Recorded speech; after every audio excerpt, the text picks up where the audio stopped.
Relegation. Nothing quite does more to damage a football club's long-term financial health than the dreaded drop.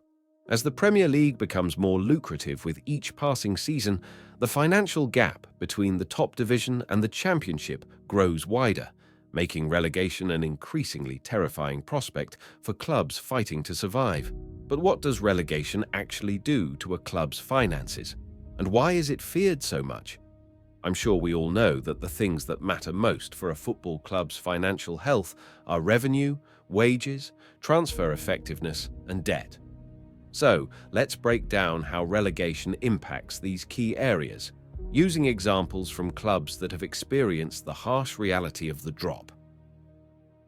When a club falls out of the Premier League, revenue drops sharply, typically by 50 to 70% in the following season.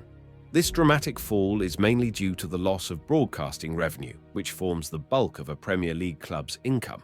For context, the average broadcasting revenue for a Premier League club is around £125 million per season. Relegated clubs usually earn between £100 to £110 million from TV deals, while Championship clubs receive only £5 to £6 million, a staggering difference of nearly £100 million. To soften this financial blow, the Premier League provides parachute payments, a safety net designed to help relegated clubs transition to the lower league.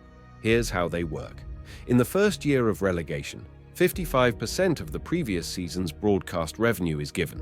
In year 2, 45% is given. And in year 3, 20% is given if the club wasn't immediately relegated after one season. If a club is promoted and then relegated after just one season, they only receive 2 years of parachute payments. While these payments give recently relegated clubs a financial advantage in the Championship, they don't fully offset the enormous loss in revenue, meaning that financial restructuring is almost always necessary. Beyond TV money, matchday income and commercial revenue also take a hit. Sponsorship deals often have Premier League clauses, meaning brands reduce their payments or leave entirely if a club is relegated. Attendance and ticket prices also tend to fall, further shrinking a club's revenue streams. One of the most immediate and complex issues for relegated clubs is wages. Premier League teams typically offer higher salaries to attract top talent, contracts that become a massive burden when revenue collapses. Take Everton as an example. Their wage bill has consistently hovered between 90 to 95% of revenue, well above UEFA's recommended 70% guideline. If Everton were to be relegated, their wage costs would likely double their income, making the current structure completely unsustainable. When this happens, clubs are forced to hold fire sales, offloading their best players, often at a discount, just to balance the books. A classic case is West Ham in 2003, when they were relegated and immediately lost key players like Jermaine Defoe and Joe Cole below market value. Relegation clauses are another complication. Many player contracts include provisions that reduce wages if a club is relegated.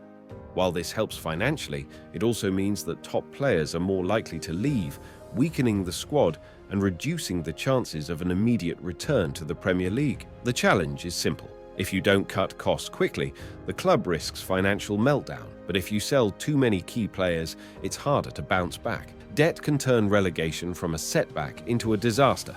The best-known cautionary tale is Leeds United. In the early 2000s, Leeds spent aggressively to chase Champions League success, with their debt rising from £9 million to £119 million in just a few years. When they missed out on Champions League qualification in 2003, the club could no longer cover their repayments. Star players were sold quickly, again below market value, and the weakened squad was eventually relegated. The financial fallout was catastrophic. Leeds dropped to League One, faced multiple points deductions, and endured over a decade of instability before returning to the Premier League under Marcelo Bielsa's leadership. More recently, Reading faced a similar fate. After years of financial mismanagement, including unsustainable spending to chase promotion, the club was hit with points deductions for breaching financial fair play rules, making relegation to League One inevitable. This shows how fragile a club's position can become when debt spirals out of control. Given the risks, it's no surprise that clubs will pay almost any price to stay in the Premier League. Managers with a track record of avoiding relegation, like Sean Dyche and Sam Allardyce, often become invaluable at this stage of the season. While their fees may seem high, the financial devastation of relegation means their expertise is often worth every penny. Even with parachute payments, most clubs face a multi-year struggle to recover from the financial fallout of relegation. It affects everything: player recruitment, staff cuts, infrastructure investment, and long-term financial stability. Ultimately, the numbers speak for themselves. For most clubs, relegation means 50 to 70% revenue loss, fire sales of key players, debt crises if finances are mismanaged, and a major risk of further decline. And while a handful of clubs bounce back stronger, many others spend years or even decades trying to return to where they once belonged, and sadly, many never do.